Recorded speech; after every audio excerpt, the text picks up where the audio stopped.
Now we invite to the stage the European Commissioner for Jobs and Social Rights, Nicolas Schmit, to deliver his keynote speech about the implementation of the European Pillar of Social Rights Action Plan.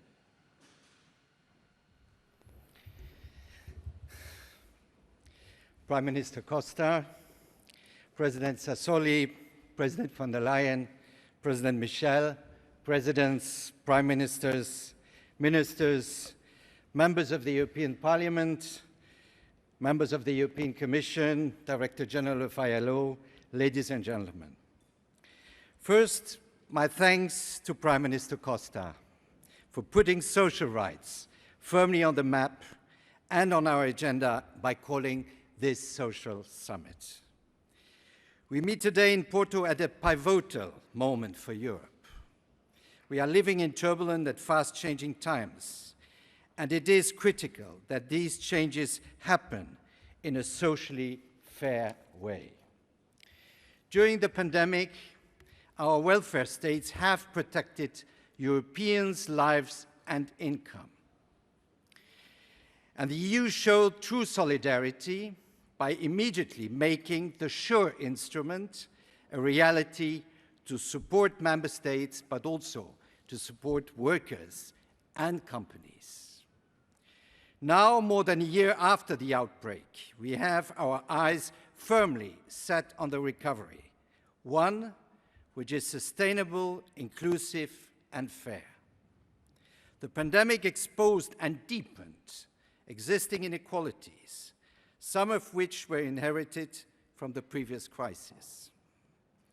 We are conscious of the fears of workers who see the pace of digitalisation accelerating, who see industries transforming, and wonder about their own future. And alongside this, of course, is the imperative to green our economies, which is an absolute necessity, but it will mean disruption for many, and the impact will not be evenly felt across Europe. People have concrete concerns. This week I took part in an online citizens' dialogue, a debate with young Portuguese people, as the President just had told us also, and they told me that the worry about getting a good job and one with fair pay. With today's social summit and the Pillar of Social Rights Action Plan, we can provide them with concrete solutions. What is certain is that the economic and social dimensions of the recovery are two sides of the same coin. We will not have a successful recovery if we leave social rights and protection to one side. This is what Europeans expect from us. 2 out of 3 Europeans see a lack of social rights as a serious problem right now. This is surely a call to action for us all. This is also the collective duty of a European Union that stands for solidarity and equality. And it is the path to our economic success. We will not have future innovators if we do not invest today in our communities, in our schools, in our training centers, and in our employment services. Our response to these challenges is the European Pillar of Social Rights Action Plan, turning the 20 principles, as described by Prime Minister Löwen now, 20 principles of the pillar into real policy measures that will be felt by our citizens.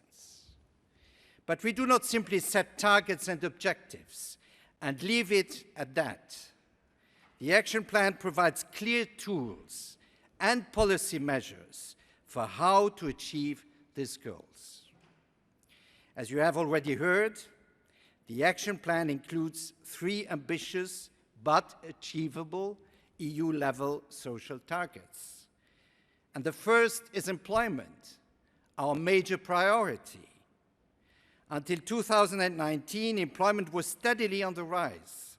People were entering the labor market, making their way and building their future. It's painfully clear that the pandemic has affected many sectors negatively, but it has also created new demand in domains such as digital, care, and many others. With this action plan, we are taking steps to enable workers' mobility towards these future-proof jobs and promising sectors. We will also reinforce social dialogue and promote collective bargaining, which should be the gold standard in our labor markets, in our social market economy. And we will pay greater attention to gender equality. In the past year, women have been on duty at work and at home. It is time we pay them what we owe them, and it is time we invest in care infrastructures so that anyone who wants to can develop a career of their own with the same opportunities and the same wage. Surely, in the 21st century, this should be a given. I am perplexed that we still have to fight for these rights. As our response, we have put the Pay Transparency Directive on the table, and we have to now make it a reality. Allow me to switch to French now. L'objectif en matière d'emploi, à savoir un taux d'emploi moyen de 78%, nécessite non seulement la création d'emplois de qualité, mais aussi des politiques d'emploi actives, encourageant l'embauche et facilitant les transitions professionnelles. Nous proposons dans ce plan d'action l'amélioration des conditions de travail et particulièrement sur les plateformes numériques qui emploient principalement des jeunes. Ce n'est pas pour freiner le développement de nouveaux modèles économiques rendus possibles par la technologie et répondant à une demande réelle.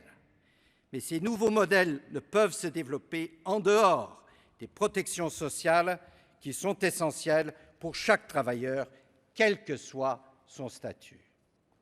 Le monde du travail, nous l'avons déjà entendu, est en pleine évolution. Il nous appartient de le rendre plus humain, avec des salaires décents et un meilleur équilibre entre vie privée et vie professionnelle. La pandémie a aussi mis en évidence le caractère indispensable de mesures adéquates en matière de santé et de sécurité, notamment sur le lieu de travail. Les accidents et maladies au travail représentent un coût de 3,3% du PIB de l'Union chaque année. La Commission présentera un nouveau cadre stratégique en matière de sécurité et de santé au travail. Le deuxième grand objectif du plan porte sur la formation qui a déjà été longuement présentée. C'est par l'éducation et les qualifications que les jeunes et ceux qui doivent changer d'emploi peuvent accéder à un emploi de qualité. Nous souhaitons, avec ce plan d'action, développer un droit non seulement à une bonne éducation, mais aussi à la formation tout au long de la vie. C'est le sens de l'objectif selon lequel au moins 60% des adultes devraient participer annuellement à des activités de formation.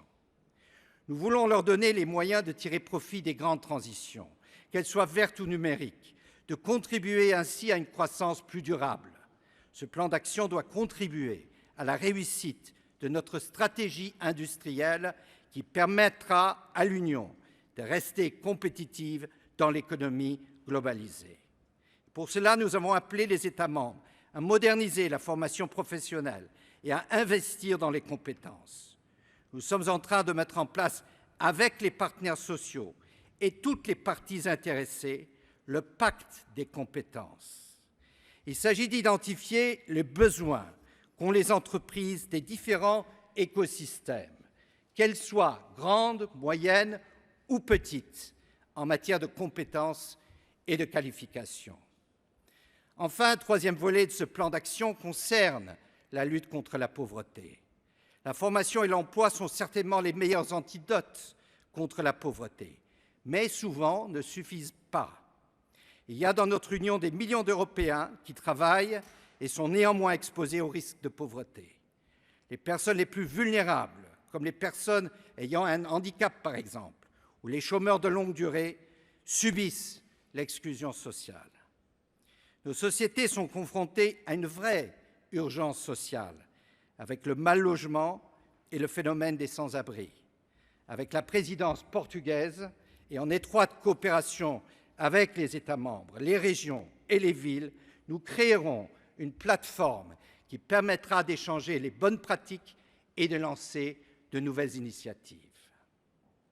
Actuellement, un enfant sur 5 est exposé au risque de pauvreté ou d'exclusion, à un âge qui devrait être celui de l'innocence, de l'apprentissage, des espoirs, de l'égalité des chances. C'est inacceptable. La garantie pour l'enfance aux enfants que nous avons proposée permettra aux enfants les plus défavorisés un accès gratuit à des choses aussi élémentaires que les soins de santé, l'éducation des plus jeunes, une alimentation équilibrée et une participation aux activités culturelles et sportives. Avec la garantie d'enfance, on pourra briser le cercle vicieux intergénérationnel d'inégalité.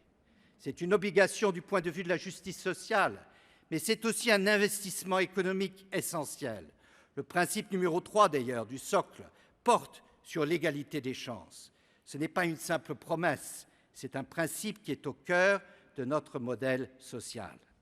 La grande promesse, et la présidente l'a décrite, la grande promesse de l'Europe, depuis ses débuts, il y a 70 ans, c'est la prospérité pour tous. And this summit today in Porto is the moment to deliver on these commitments. This is not something that can be done by the EU institutions alone, or even the member states alone. It will take a concerted, collective effort of national, regional, and local authorities, of cities, of social partners, of civil society. We are all accountable. Let's make this a race to the top when it comes to social rights. We all come from countries with different traditions and social systems, but we share common European values. We live in a social market economy. The fast-changing world of work, the climate revolution, the digital transition, let's look at these as opportunities. Let's be ambitious. Let's show our citizens that we are serious about implementing the pillar of social rights, their social rights. It is the theme of this summit, time to deliver. My final message, if you allow me, is dedicated to young people across Europe. You have been impacted a lot by this crisis, in your studies, in your social lives, and in your attempts to get a job. We will take care of you, all those present here in Porto. We will work hard to build this strong social Europe for you and with you, so you can thrive. Let me conclude with some words by Jacques Delors, who really helped to build this social dimension of Europe. He said in 1989, the most important year in recent European history, je le cite, « Comment fera-t-on l'Europe si les jeunes ne voient pas en elle un projet collectif et une représentation de leur propre avenir ?» Thank you very much.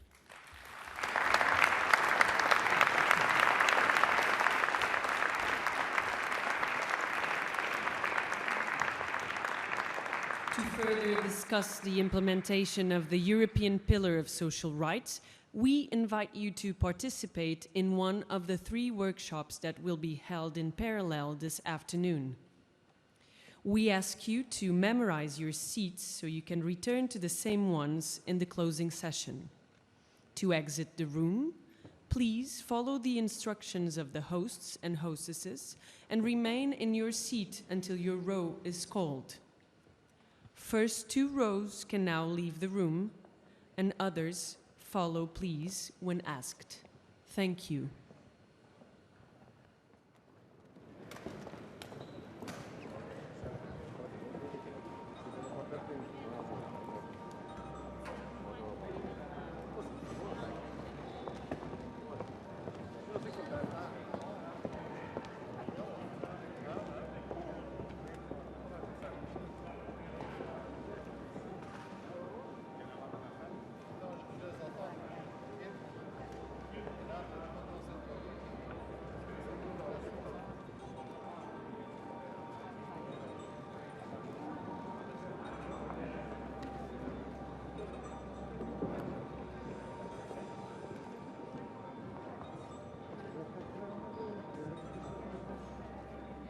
Evo si. Evo Ronka.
No, I thought about that for you, because you will be reading the speech like this. And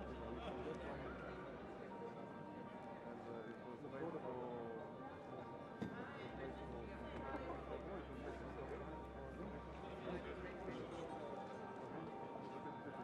I thought about that.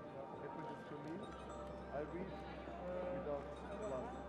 But of course, if it's too far away, you can't. You have to get another bar over. No, I got my wallet. It's second Friday. Okay. But you leave Porto at 5. So I'm trying to figure out if I can get my wallet or to step by or just